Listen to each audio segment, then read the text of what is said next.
Hello guys, welcome to today's Topic TV.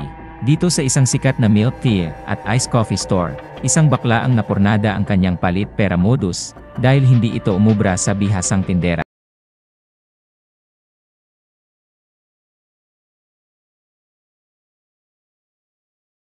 Motor, at naghihintay sa labas. Umorder ito ng 2 hot choco.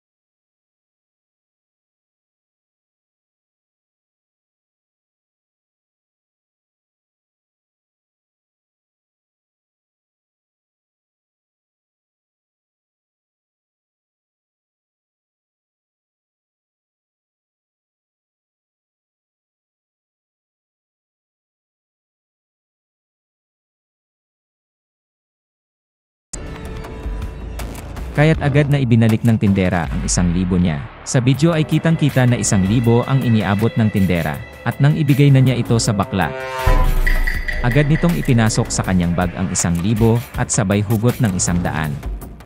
At nagkunwaring nagulat dahil 100 lang ang hawak niya.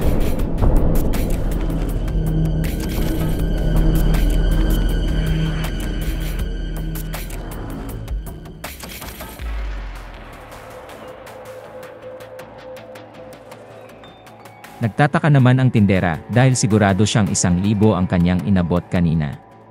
Kaya't hindi niya ito basta-basta inabutan agad ng pera. Gayon na lamang ang pagkagulat ng bakla ng biglang ipina-review ng tindera sa CCTV ang nangyari na ikinalaki ng mata ng baklang bakulaw. At dahil sa pagkataranta, inilabas niya agad ang 1,000 at sinabing nakuha na pala niya ito. At ang 100 iniabot niya sa tindera, ay kunwari ay bayad niya sa kanyang in-order. Subalit sabi ng tindera na nagbayad na siya kanina ng barya. Kaya't sabi ng bakla ay 2 beses na raw ba siya nagbayad. Napalusot na lang nito.